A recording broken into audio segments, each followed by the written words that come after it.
Okay, I'm gonna stick to the script now. Hello and welcome everyone to week 3 of the 11th hour lecture series. It's our last lecture of this week before we jump into the faculty reading tomorrow, but I'm super excited because we're getting to do something a little bit different today. For those of you in the community who are just popping in today, my name is Mason Hamberlin and I'm a writer, educator, amateur comics artist, and a graduate of the University of Iowa's nonfiction writing program.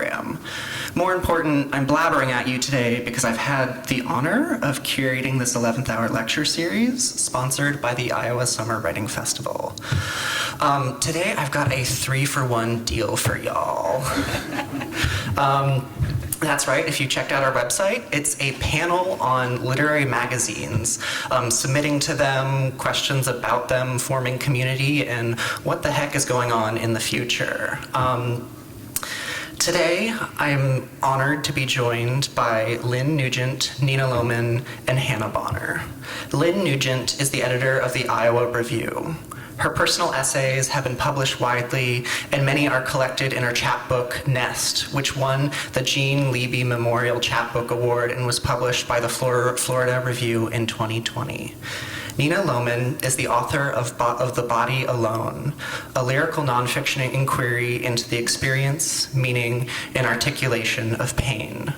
Originally from California, she lives in Iowa City and is the founder and publisher of Brink, a nonprofit in-print literary journal that champions the hybrid and cross-genre work of creatives who reside outside the traditional artistic disciplines.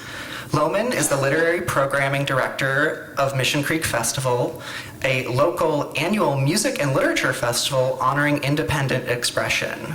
A graduate of Fuller, she is currently working on a collection of micro-essays on the subject of release. Her writing has been supported by the Vermont Studio Center, the Swanee Writers Conference, and the Iowa Arts Council. Hannah Bonner's poetry has been published in the Bear Review, Rattle, the Hopkins Review, Tri-Quarterly, and Two Peach. Her criticism has appeared in Bright Wall, Dark Room, the Cleveland Review of Books, Los Angeles Review of Books, and the Rumpus. She is the poetry editor of Brink and a creative nonfiction MFA candidate at the University of Iowa. So without further ado, please give these folks a warm welcome.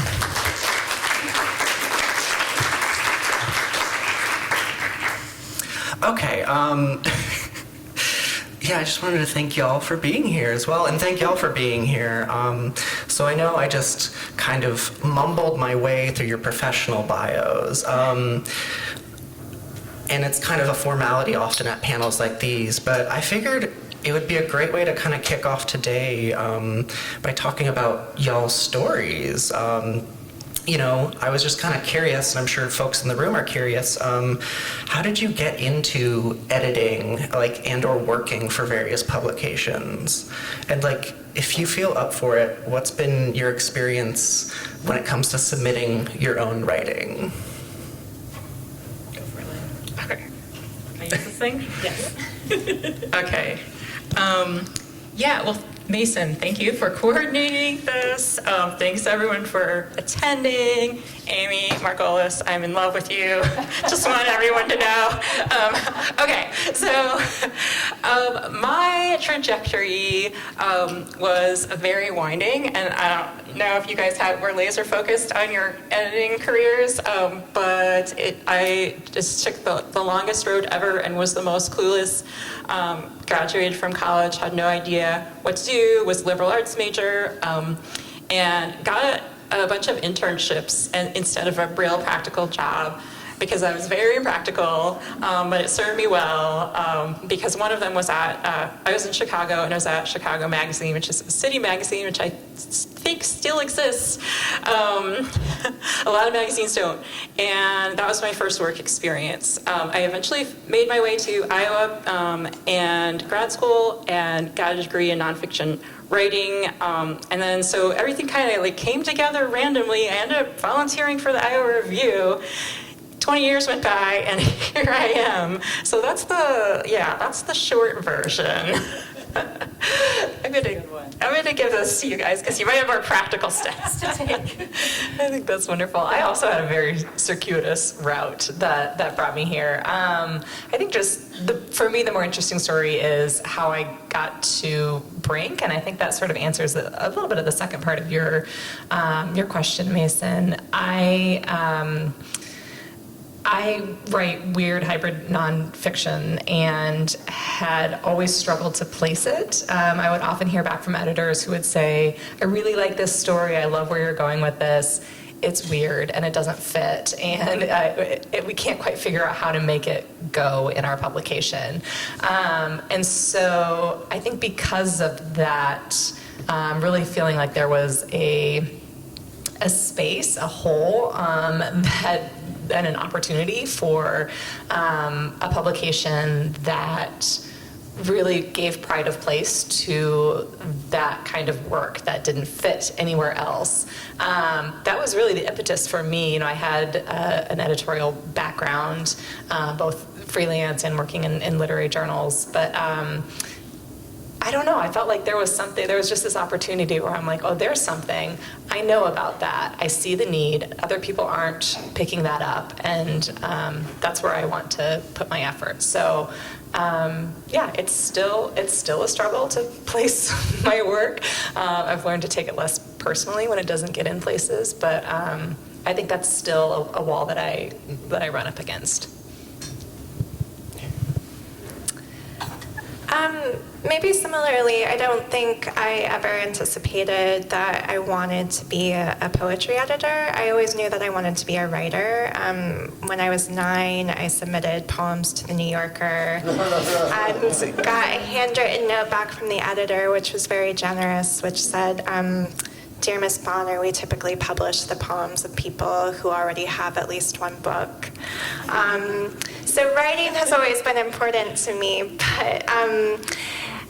but I came to, the way I came to Brink was maybe a bit circuitous as well. I had interned at publications in college, which mostly consisted of reading the slush pile and stuffing envelopes, and had done that for various literary journals. But the way in which I connected with Nina was I moved to Iowa City in 2015 to get my master's in film studies and was pursuing a PhD. And increasingly found myself during my time in my PhD writing a lot of poetry, but also writing a lot of kind of hybrid nonfiction, creative nonfiction about film. And it wasn't academic writing. And I just kind of had this moment of realization that where my heart really lay was in creative work. And so a week before Iowa City shut down for the pandemic, I dropped out of my PhD program with no backup plan. And fast forward to a few months later, and Nina, who I knew through Film Scene, we had both served on the board for a year together, invited me over for coffee, and she said, I have this idea for a literary journal. I don't quite know when exactly we're going to start, but I'm really interested in kind of celebrating hybrid work, and I'm really interested in supporting artists who don't have institutional support or maybe don't fit in kind of a clean box. And I was just at this fulcrum point in my own life where I was so grateful that Nina was carving out that space as someone who was no longer affiliated with the university and was also really interested in writing and submitting more experimental nonfiction. And so that was the way in which I got involved in this project 3 years ago. Thank you all. Yeah, it all sounds... I kind of heard the word circuitous, or like kind of in between the cracks, kind of filling the gaps and such. And it doesn't feel like linear in any way. I don't know, this is maybe kind of a question in between question, but it popped into my mind. Is there like one defined linear way, or is it all just kind of making it as you go? And I think we do have 2 microphones, but whatever's comfiest. Do you guys have anything for that? Oh, that's very sensitive. Can you guys hear that? Is that okay?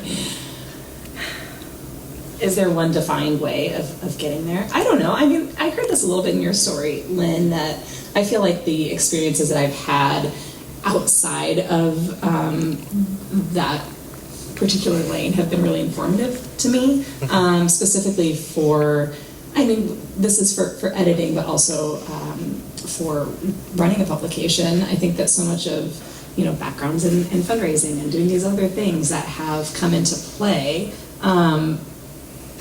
I at times I've felt jealous of some of the younger people I know who are like, yeah, I'm in the publishing track. And I'm like, God dang, that must be cool. Like, wow, to actually be trained how to do this, to have mentors and people guide you along the way. We are like just building the bridge as we go across it is probably a better metaphor. But no, I don't think it absolutely is. Like most things, I don't think there's one way to do it or to arrive.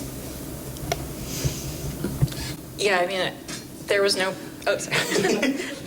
publishing track when I went to college, and so yeah, it is something that has come about more recently. And I mean, I had an intern who was extremely driven and knew herself really well, and so she did claw her way in. She works for Bloomsbury now in New York, and so if you're laser focused and you're going to make the sacrifices, she has a million roommates in Brooklyn. I mean, it's kind of like that when it comes to having a career traditionally in the publishing business. And then there's little pockets like we inhabit that I think, I don't know if there is any linear way to get into those spaces because they're so incredibly niche. Okay, thank you for that. Yeah.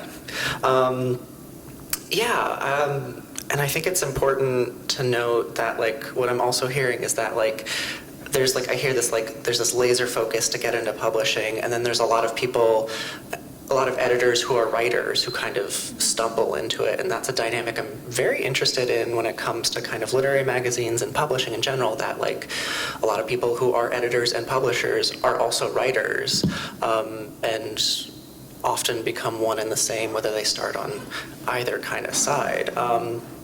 So I guess I'm curious, and I'm sure a lot of people in the audience are also going to be curious, this is kind of the question. Now that you're at the helm of a publication or behind the scenes of a publication, what are you kind of looking to see more of in the writing world? Or what makes a submission stand out? Any tips or tricks?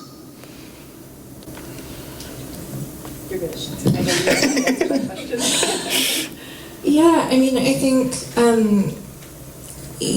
no one, to Lynn's point, no one taught me how to be a poetry editor, and I think actually being a writer first for so many years was really informative about how I wanted to approach being an editor, and having a lot of empathy for all the submissions that we get, knowing how fraught it can be to share your work with somebody who doesn't know you, the waiting, rejections, all of that.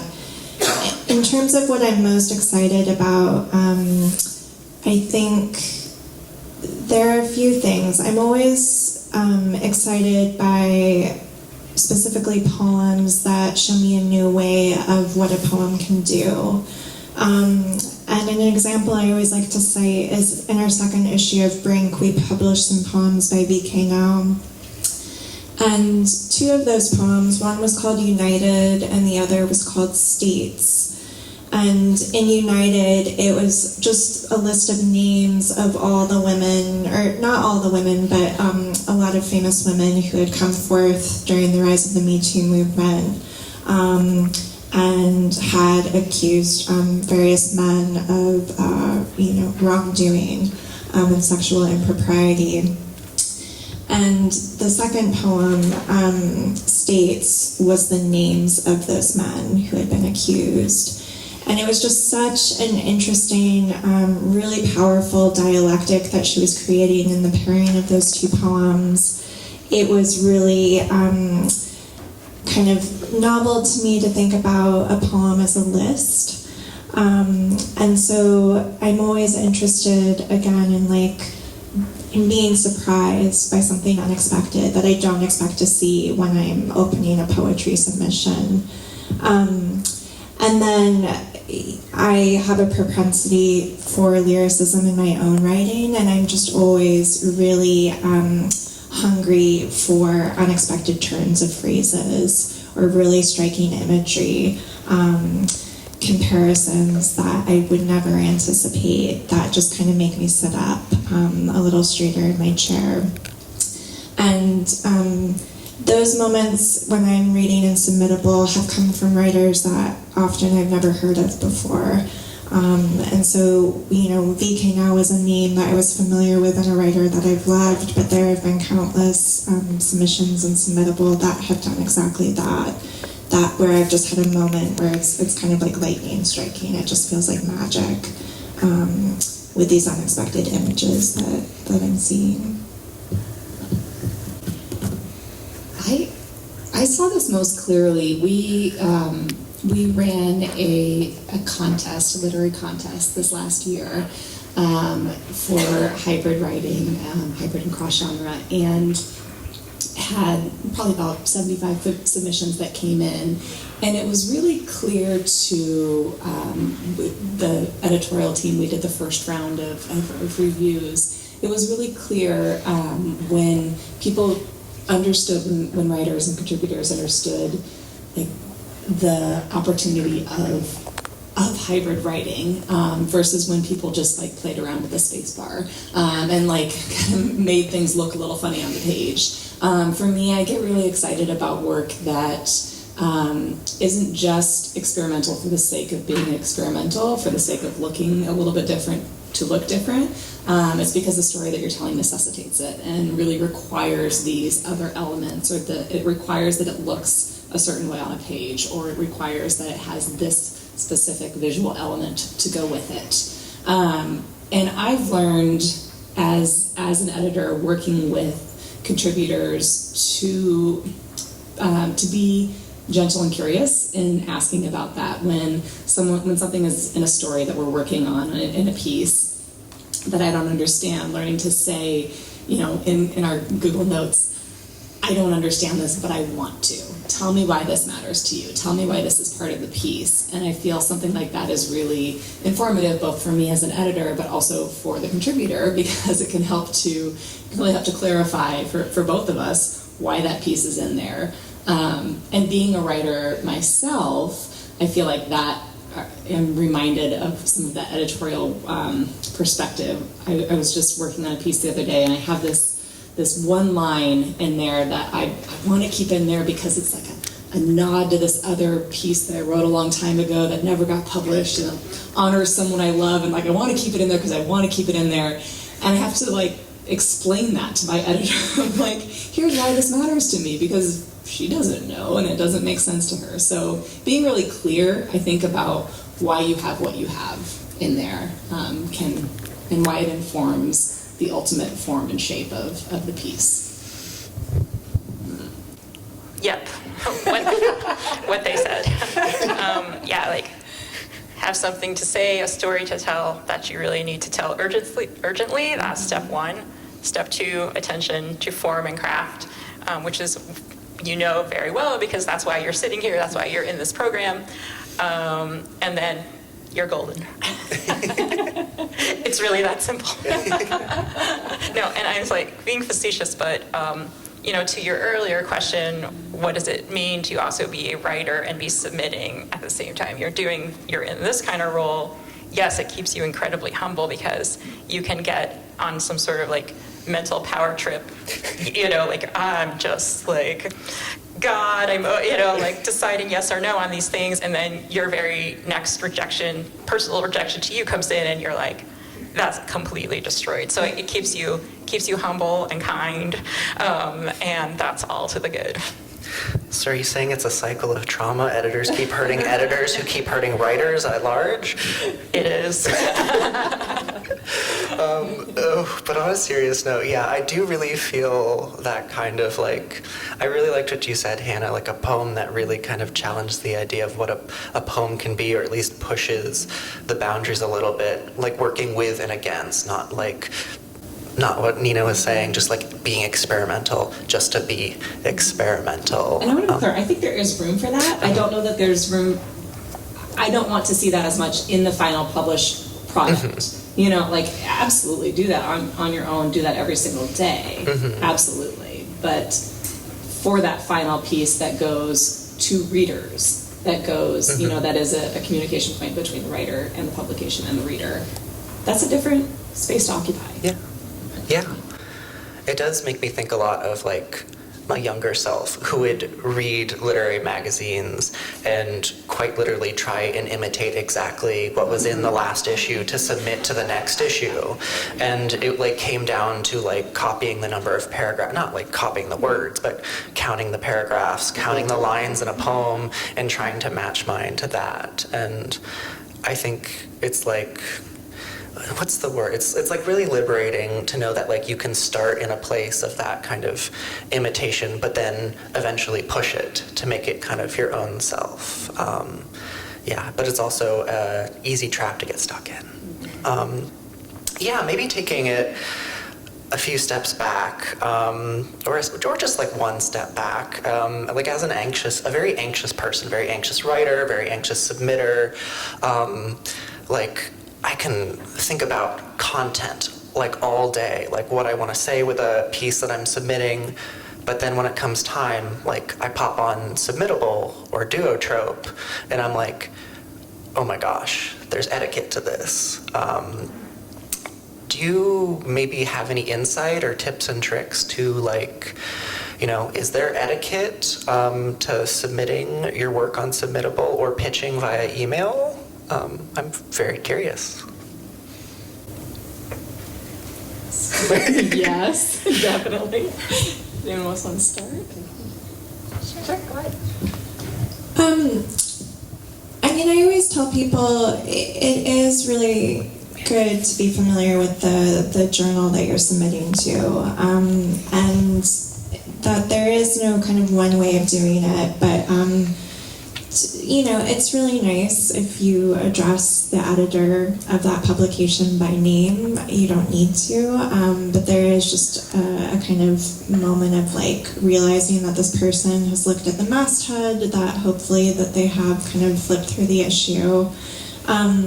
Realizing that the editor you're submitting to is overworked and overtaxed and probably isn't going, you know, if you send 4 paragraphs, going to read all 4 of those paragraphs. So keeping it kind of short and sweet and polite is always much appreciated. And then in terms of pitching, I didn't know how to pitch when I started sending out pitches to publications, and everything I learned was very much about like what you shouldn't do in a pitch.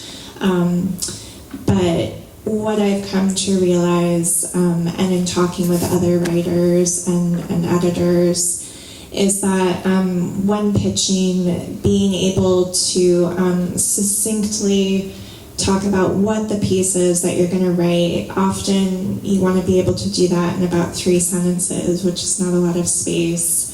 And then to talk about why that piece matters for that publication. And also how that piece is going to be in conversation with other work that they've published in the past. So being able to reference other articles or interviews or whatever it is that that publication has done in the past. Be able to say, like, this is why I know that this piece is a good fit for you all. And then, you know, again, keeping that very, very succinct, very short, and having links to your own writing at the bottom of that email, if you're able to provide that for the editor, just so they can have a sense of what you've done before. Yeah, that's perfect. I don't think that I've ever been swayed by someone's very extensive biography of themselves in the pitch, and I know that's, like, as a writer myself, I sometimes want to prove that I know what I'm doing or that I've been published or whatever it may be. The writing speaks for itself, and it's in our guts, like that's what we know from our reaction, if something is right, if it's going to work for the publication. So, but yes, what you said, that was perfect. Absolutely. Yeah, and with our process, we don't even look at the cover letter first through submittable because it gets, hidden from the readers.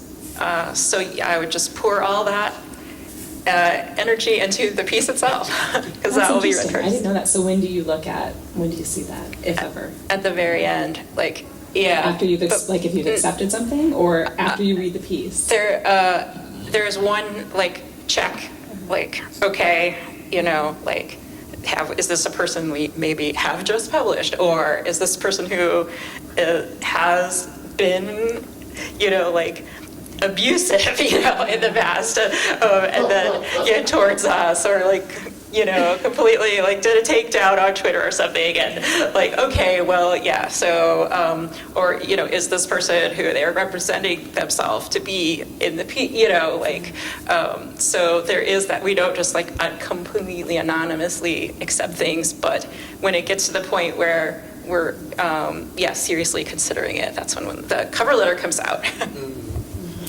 Yeah, I keep forgetting that on the website submittable, which seems to become a little bit of a industry standard. Is that kind of right? Yeah, gotta have, it's like a website where you gotta have an account, and you can manage all your submissions to these, basically, I would say most literary journals that are functioning. And then there's some more magazines that only do pitching.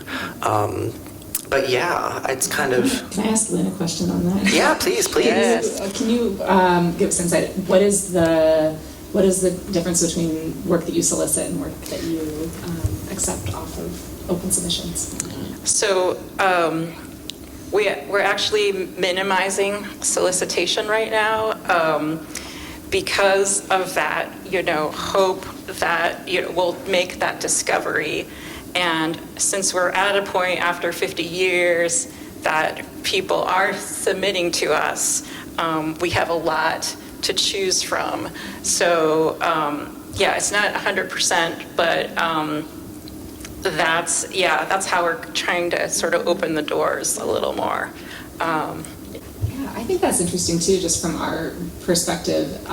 We've had some questions around how do we maintain the variety of publishing that we want to be sure that we are doing. How are we hitting our marks in terms of making sure we have enough queer writers in this issue and enough people of color in this issue? And that is a very real and tricky thing to figure out how to do when you are reading without any of that information. So I'm just curious how other people are handling that.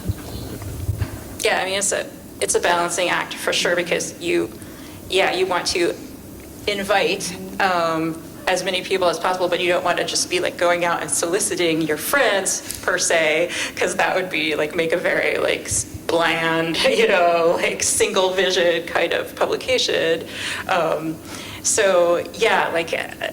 We've had a guest editor, for example, who's brought. They did a lot of soliciting in their issue. Tracy Morris, who's a poetry professor here, and in fact, in the little free table I made back there, her issue is among the ones that you can pick up.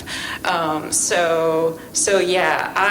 try not to do it so much myself, but then we have these opportunities for people to engage with the community, and then hopefully, when people see what's published in the iReview, then that opens the gates even further.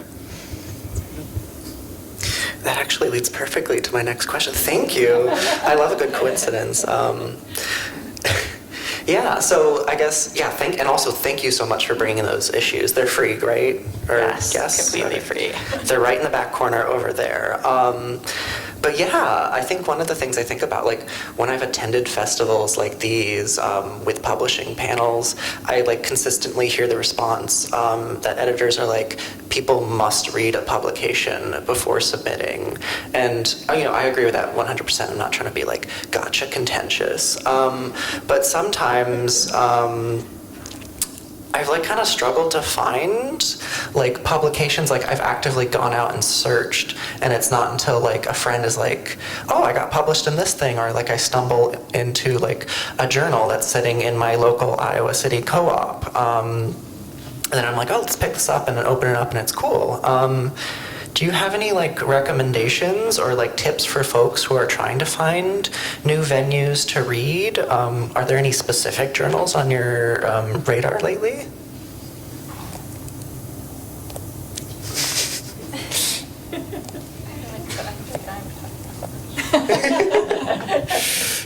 Go ahead. Yeah. One suggestion I would have is look at the people you love to read in their books in the acknowledgement section, see where they're being published. That would be like my number one tip. And use that as maybe a launching off point to kind of research those publications and think about how your own work would be like in conversation with them. I hate to say it, but Instagram and Twitter like are a great place to find new publications that you might not have heard of before, and it does happen to be a place where I found like a lot of new publications that are cropping up, and have allowed me to like research them. So those would be kind of two places I would start. And in terms of publications that are on my radar, I think Black Warrior Review is doing really great work right now. I'm really impressed with the work coming out of Guernica, too. And the Carolina Quarterly has had a kind of revamp of their publication in the past couple of years, and is also doing really lovely work right now. Those are great. I mean, I think there is a lot of value to just going down that rabbit hole of, like Instagram or Twitter, where they're like, hey, have you thought about this one? You're like, oh, no, I haven't. So I think there is a lot of value in that. And then, of course, I mean, this is not news, but like going through at Prairie Lights or wherever your bookstore is and seeing who else is in there. I like that idea, though, of looking through the authors that you like or the contributors if you read something, seeing where else they have been published. I think Copper Nickel has been doing good work as well lately. I'm always impressed with the readability. I think is what I'm most drawn to that I've seen out of them lately. Yeah, I mean, I can tell you what journals I'm impressed by at the moment, but it's so personal, and it's all about what you vibe with, and so. I'll be like, oh, North American Review never disappoints, and has a great new design, or New England Review. But yeah, that standard advice, which is, I know, it's like kind of annoying because it's like read 100 literary mags and also buy them and also subscribe. And it would take the rest of your life and all your money to do that. So yeah, the library, browsing at the bookstore, going online, are all, completely like good ways, and be laser focused. Go to your genre in that journal, read what they have, and see what you think of it, and if you could see yourself in those pages. And it's it's kind of a mysterious process, but you'll find something in there that it sounds like it could be you, like among them, and you can't maybe even define why that journal has that personality. And it's all like sort of opaque, because everything has titles like the Iowa Review. Like, what does that mean? Is it for Iowans? Is it reviews? No, it's not book reviews. Is it only for Iowa students? No, it's not. It's for but and then everyone has that same thing, like North American Review, what does that mean? And so it's only when you delve in that you find like the unique personality of the journal. I think there's something to just reflecting back on my own experience in this process of like claiming space in the literary world through getting to know these publications, whether it's a one-year subscription or whatever. There's something about, like, for me at least, investing in this, seeing it as part of my work as a writer, my work as an editor, like taking that step. I mean, I have been here in this lecture, I've been at the Summer Writing Festival. There are these things that you know you do as writers to like step forward and claim it and claim yourself as a writer in this world. And I think that just kind of cracking open that door a little bit more to subscribing or to buying more books or to, you know, getting whatever it is, whatever your process may be, there's some really personal and powerful, I think, claim that can happen when you really start to have that be part of your base of knowledge and your reference and your books, your shelves. If that makes sense. Yeah, I really like that idea of like seeing it as an investment rather than like a labor or a task. Because like, again, I think I've said this in several other lectures, but to me, I mean, books really feel like a conversation between reader and writer. And so like, if you're just going to be a writer and never read, not the most community-oriented approach, but yeah, it is kind of cool, all the different ways y'all kind of named community. And, you know, I think one thing I'd like to throw out for maybe like the Iowa City folks is like the little free libraries. I found so many good new like back issues of literary magazines just kind of going on walks and like flipping through there. So if you have back issues you don't want, put them in there. And if you want to find some back issues, go searching. Yeah, and, you know, it sounds like the alternative to Twitter, which I also think is a really fantastic space. Speaking of Twitter, that was the worst transition ever. But, you know, I've been thinking a lot about like the shuttering of publications like Tin House, Astra, sort of it like transformed into like a self-help thing, book form, and then The Believer, although that last one they like shut down and then came back to life, totally revamped. It kind of feels like a strange time to cut your teeth as a writer. I'm sure a lot of folks in this room are feeling A, uncertain how to find their footing, or B, anxious they might not be able to keep up with technology, changes in taste, financial dynamics, etc.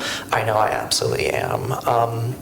So maybe to like pare it down, in your careers, how have you seen literary publications evolve over time? Do you have any predictions for the future? Hopeful, scary, but preferably hopeful?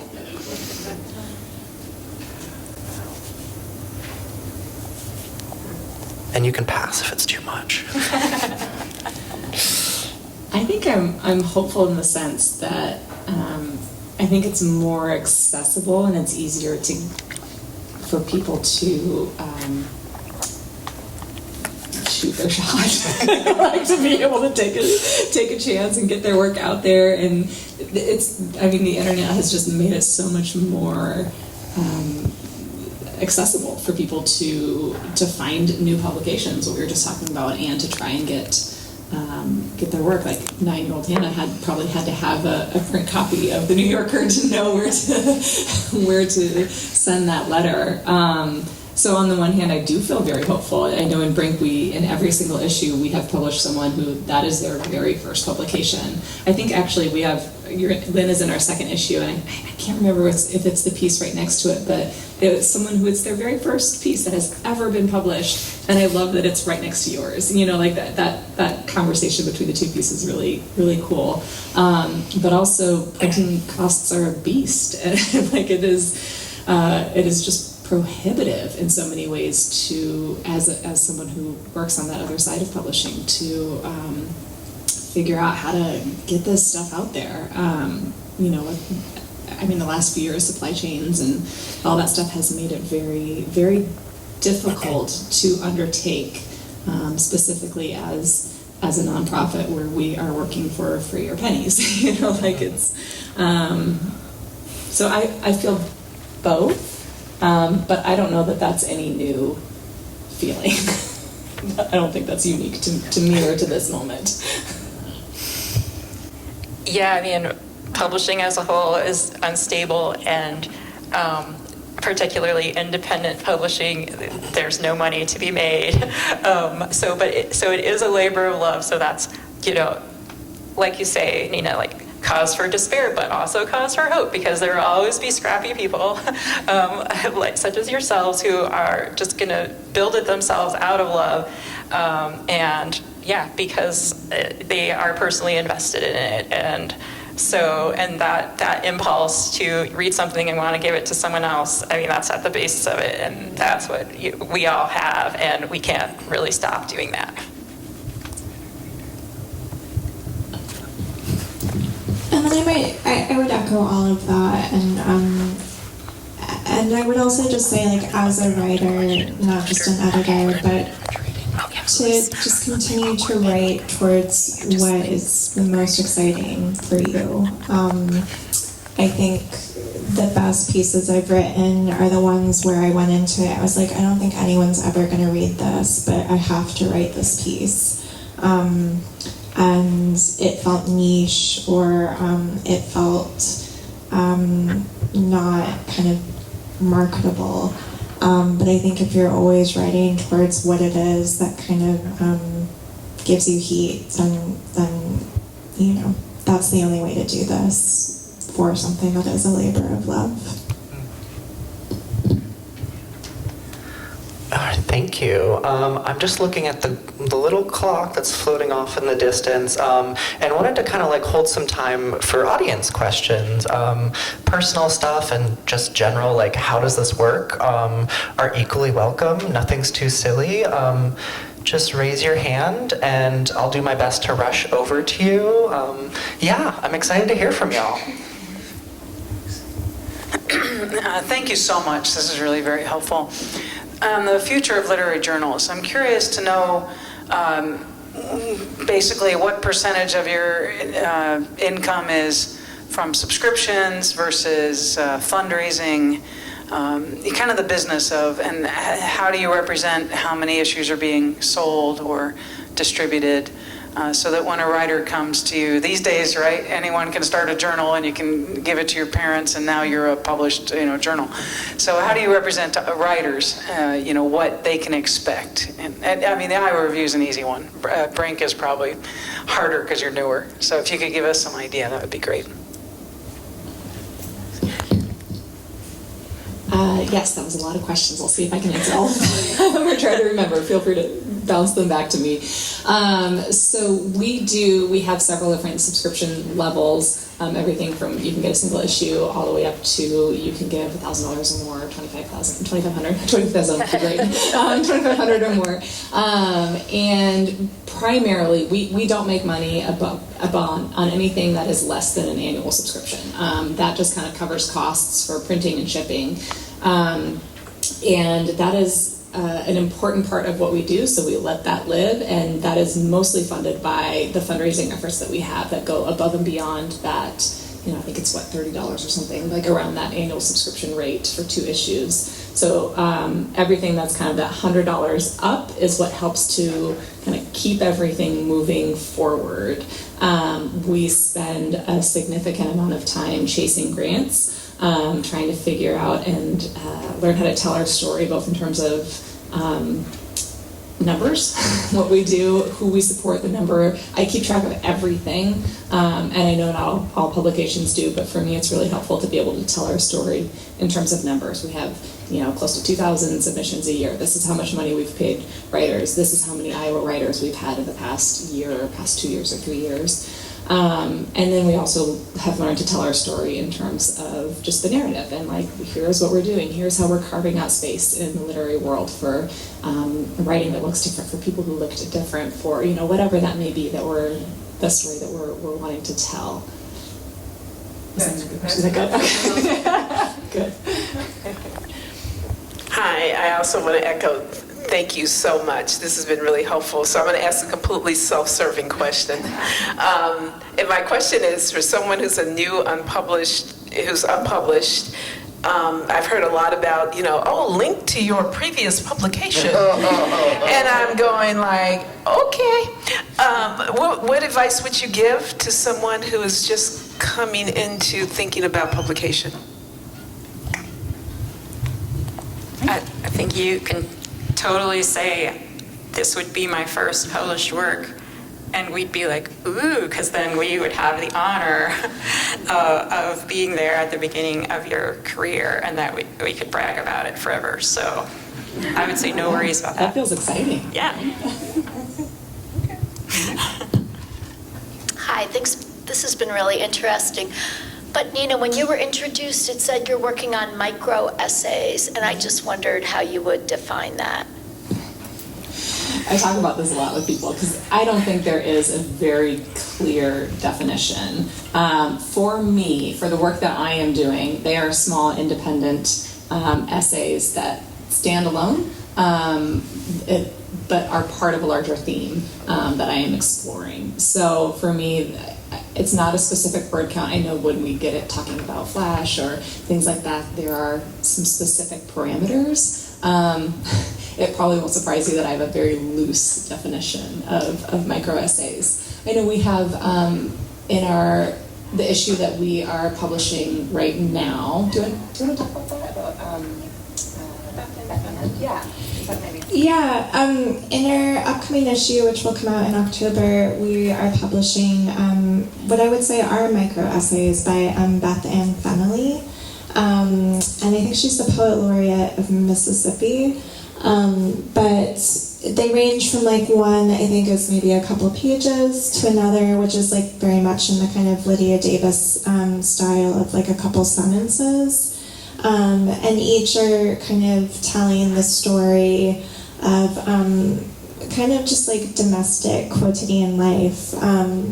And so I'm really excited by those pieces that we're going to feature, and I think I would imagine Nina kind of maybe in the ilk of what you're doing with that kind of range in terms of length. Yeah.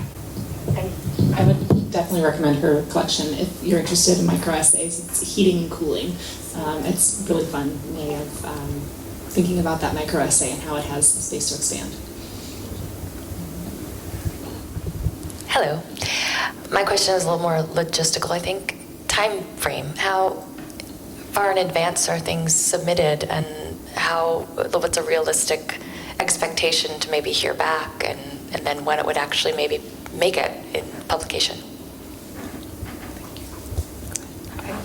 So we're about to open our submission season August 1st.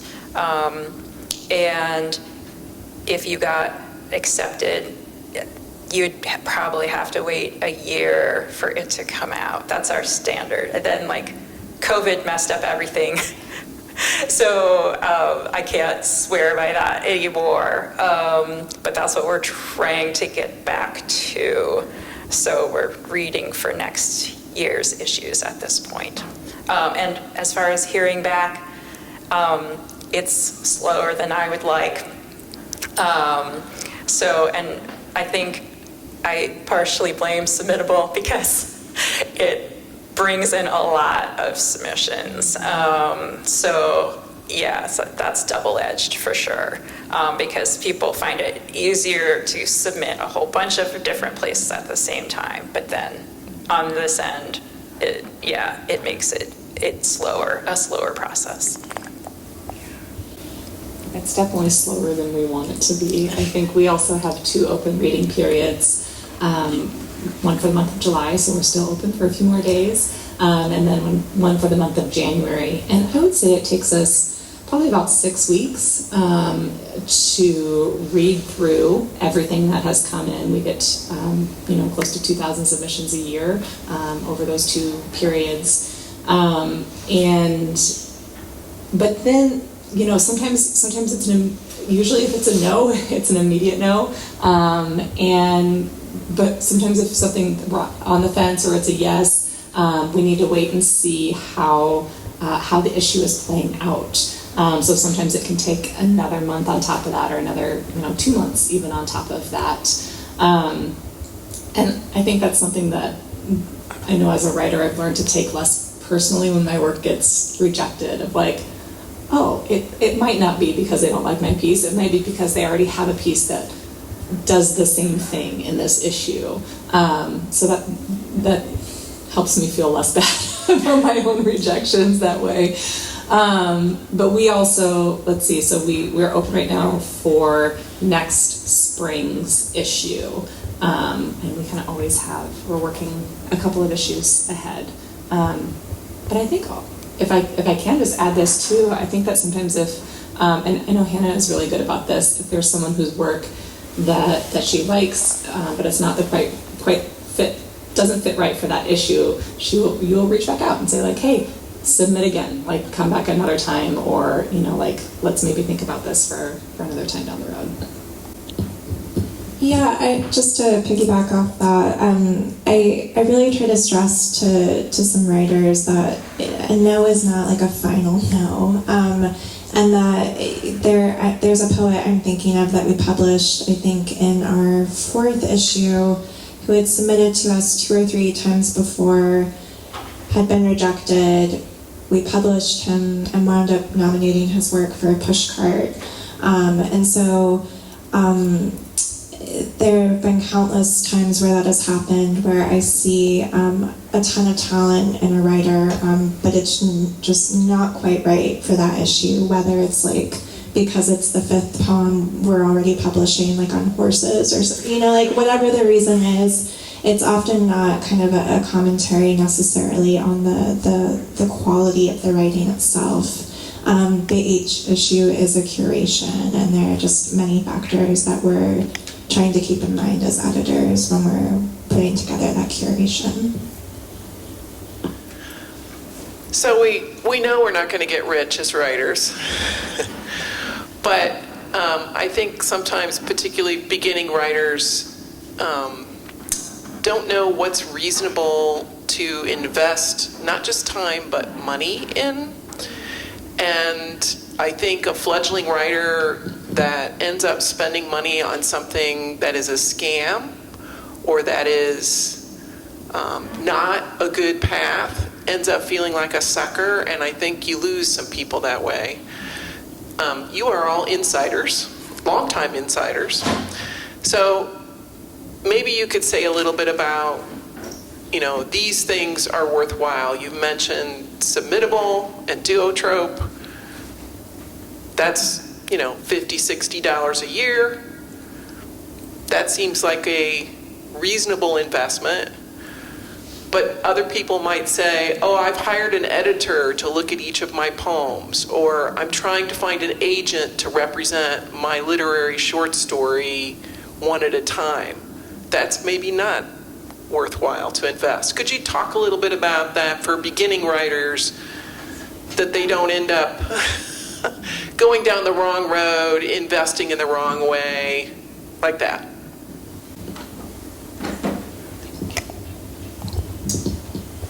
I mean, I think one thing that immediately comes to mind is, like, I really hear that, and I'm a student, and so, there have been many times where I can't submit to a publication because I can't afford to pay $10 to submit.